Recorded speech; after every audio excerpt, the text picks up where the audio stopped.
Pregame.com.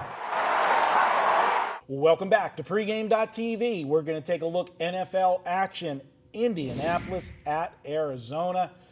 Guys, this game's got some twists and turns to it. You know, you've got Indianapolis who coming off a Thursday night game, so they got a couple extra days to prepare for this one. Then you've got the Arizona situation, which Arizona's playing some good football right now, kind of flying under the radar because their schedule has been weak. This is one of those teams like we just talked in the last video, Carolina. Oh, Arizona's won 3 in a row, but who've they beaten? Oh, they've beaten Atlanta, Houston, and Jacksonville. Well, you can only play the schedule that's in front of you. Now, this is a big step-up game for Arizona, but it's also got some, sidebars to it because you got Bruce Arians going against Indianapolis. He was offensive coordinator there last year, but then took over for Chuck, Pagano whenever he had, the illness. I got to ask you guys, and you're a big Indianapolis guy. The Colts, to me, this year compared to last year, I think they've taken a little bit of a regression. Now, they've had some key injuries. Obviously Reggie Wayne's a huge one, but they don't look the same team that they did last year. Do you attribute any of that to Bruce Arians? I thought, first off, Arians stepped in, did a great job, and it was a real emotional year last year, and a lot of things fell right. Just the game for Detroit kind of summed up the whole season where they scored on the last play of the game and stole that game. But to me, this team is more complete than the team last year, and that was evident when they went into San Francisco early in the year and shocked everyone. Again, Vernon Davis didn't play, but still 27-7. They were dominant there, and it kind of set their season up. They're sitting at 7 wins right now, 7-3, and a spot last week was a tough spot, the Thursday night game, going to Tennessee. Tennessee's season was on the line. Mm-hmm. They found a way to come back from 14-0 and win that game. I'm not so sure the team last year wins that game. But the thing and it's crazy, you look at some of their wins, the signature wins they've had, they've beaten some of the best teams in the NFL this season, but then they've played some very bad games against very mediocre teams. And, it's like, the consistency factor, and to me, when you have the up and down like that, to me, that's more of a reflection. I go to the coach on that when the team's not bringing the same thing every week. But why are they falling behind the last couple of weeks they've fallen behind early? Well, the problem you have is when you have a team on the rise, and I believe Indy's on the rise. I mean, they got a franchise quarterback, they got a good team there.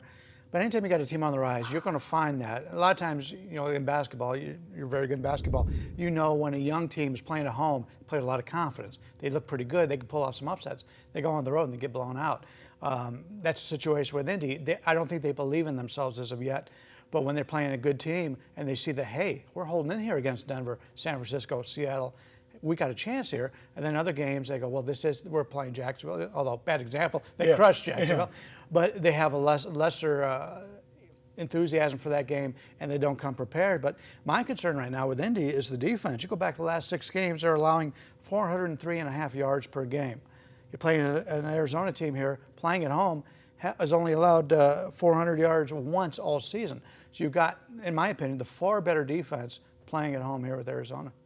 How about Richardson, 2.8 yards per carry since coming over? I mean, and he thinks he's playing okay. Donald Brown took over, got 80 yards and 2 touchdowns against Tennessee. I think he'll get more action. But Richardson, to me, has been a disappointment. As a Cleveland Brown fan, you're not disappointed. I loved the trade when it was made, only because I hated drafting a running back in the first round. You don't trade up in the draft to get a running back. How many running backs have actually panned out?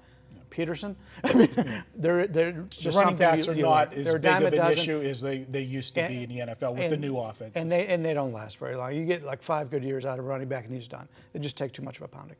Well, you know what, Ken? This is your free pick. I think we should make it official. And I'm going to take a shot at the hometown team, the Arizona Cardinals. Yes, I'm a Colts fan, and it's not that I'm just going to go against my team. 7-3. This team could be 5-6, 6-5 at best, but they found a way to win games that they probably shouldn't have won. The Seattle game was one. They got lambasted by the Rams. That was evident. They also lost to Miami at home. They could have lost to the Raiders in the opener at home. So you go down their schedule and you kind of look, and there's maybe 2 or 3 games that they were the right side and that they should have won. Arizona, sure, they've won 3 in a row and against lackluster teams. Nobody thought Atlanta was going to be as bad as they were. But remember, earlier in the year in Arizona, they pummeled Carolina and they shut down Cam Newton big time, held them to 6 points.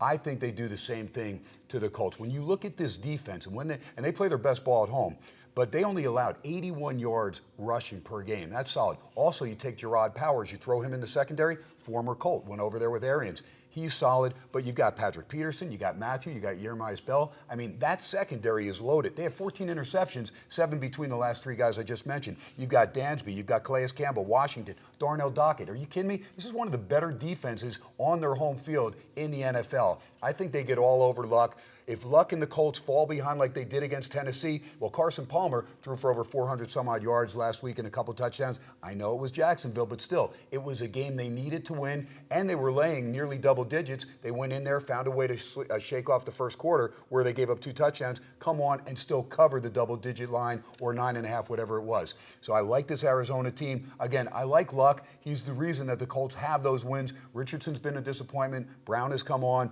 You're seeing Kobe Fleener get more action now. Without Reggie Wayne, Colts are still struggling to find that secondary receiver behind T.Y. Hilton. They look to Fleener, but he's not fleet of foot enough to get away from the Arizona defense. Linebacker can cover him. And then secondary-wise, going to be all over T.Y. Hilton. No freebies, no long plays for T.Y. Hilton. Andrew Luck will have to be a magician to pull this one out. It's also a huge game for Arizona. They need to stay pace. They need to go to 7-4. The Colts can afford to drop to 7-4. Why? Because they have a 3-game lead in the AFC South. So it makes sense. It's a non-conference game. Look for Arizona to put all their eggs in this basket, get the win, keep the pressure on the other teams in the NFC to try and get a wild card. I like Arizona. Lay the small number. It's under a field goal. I think Arizona wins between 7 and 12 points. That's my play. Pregame.tv. Take the hometown Cardinals.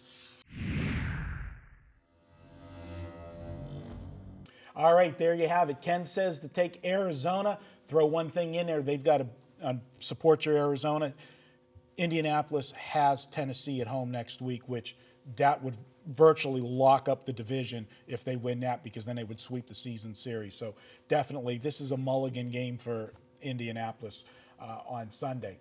That's it for this week, guys. Wrap it up. 6 videos. We'll be back next week. You'll have the Tuesday crew in, Vegas Runner, Steve Fezzik, Brady Cannon. My partners in crime, Bryan Leonard, Ken Thomson, and yours truly, Marco D'Angelo. Have a great week. Cash a lot of tickets. We'll talk to you next week.